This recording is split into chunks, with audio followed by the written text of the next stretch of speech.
Hello, it's Big Soprano. Welcome to my second video about the Psych Ward. This is about my last visit at the Psych Ward, which was almost a year ago by now. So let me catch you guys up before I get into the story. So in 2023, I was suicidal, doing hard drugs, homeless, and still very affected by drugs. And I only took one hard drug while I was homeless, so I was still very affected by the hard drugs.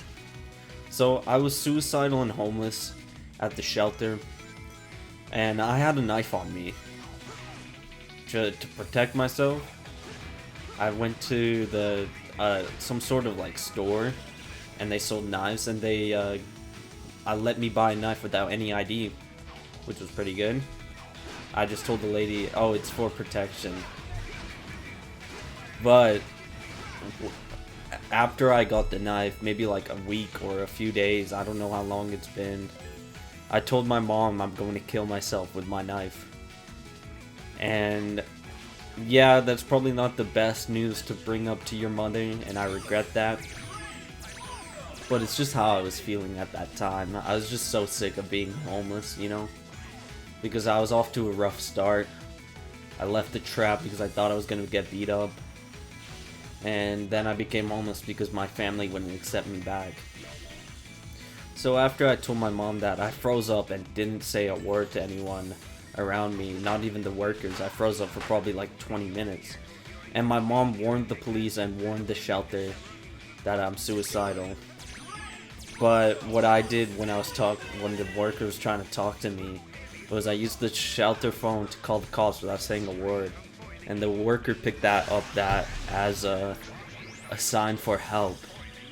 So he let the cops come. The cops arrived, and they already knew I had a knife on me, but I did not confess that when they were searching me. I did not tell them I had a knife, and that got me in trouble.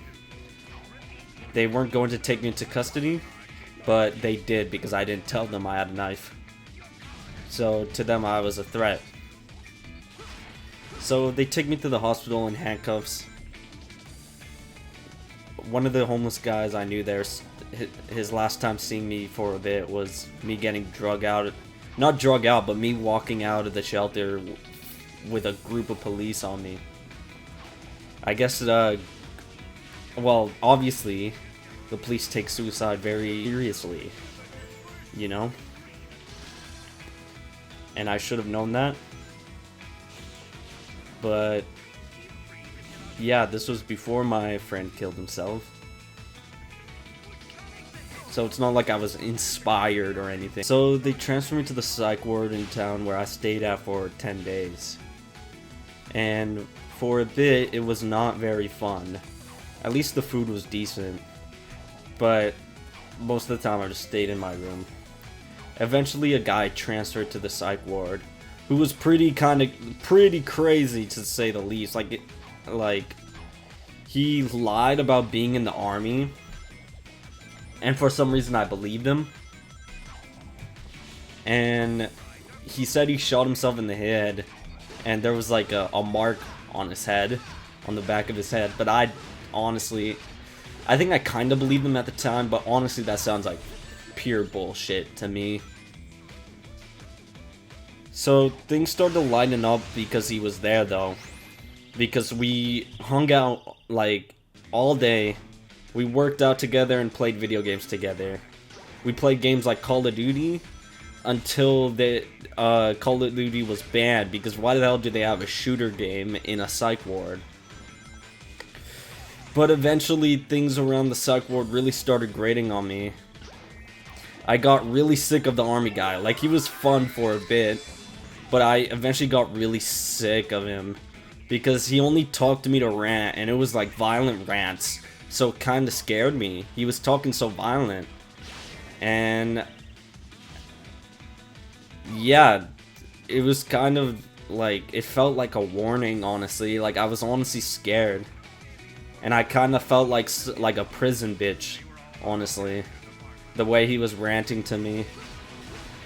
So I threw him under the bus to get out of the psych ward. Because since I didn't like him anymore, I hated the entire psych ward, or at least that's what I made it seem to the workers, which I think they picked up on that. After a day of long grants to the nurses and the psychiatrists, they finally discharged me. And they gave me meds that actually worked, because I was not on good meds for the entire year until that point. Mind you, this was like September.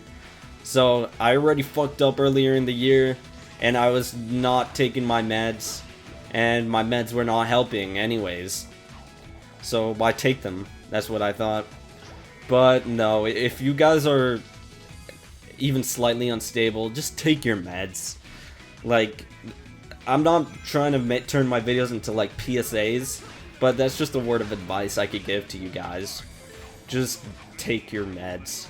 My dad could really learn a lot from that advice, because he was on meds while he was at the psych ward. Yeah, he went to the same psych ward as me, only like half a year later, and now he's no longer taking his meds after taking his meds in the psych ward. So eventually some sort of outreach group from the hospital reached out to me, because I clearly wasn't doing so well after the psych ward. Like, the psych ward meds helped, but something happened and I was clearly not doing well. And I didn't do anything stupid, but I got admitted to the hospital for a few nights, but not the psych ward, respecting my wishes. I was told to take a shower, so they took me to the psych ward to shower. And I reunited with the army guy and gave him a hug. He thought he would never see me again, but it was kind of off for me to give him a hug. Like, it didn't seem off, but to me it was kind of off, considering what I did. But it doesn't seem like he knows that I threw him under the bus to get discharged, so that's fine. I even texted him a few months after the psych ward, and he responded back. It was a pretty dry conversation, but hey, I'm in his thoughts, and he's in mine, you know? So I leave the psych ward, where I went to shower, and spend my final night in the hospital. I survived through the boring hospital stay by watching YouTube videos with my fake Apple earphones, because I didn't have my AirPods. I get discharged from the hospital with small changes to my meds, and my life didn't get stable until I asked my aunt if she could take me in while calling her in a psych ward, and my life has only been going up since.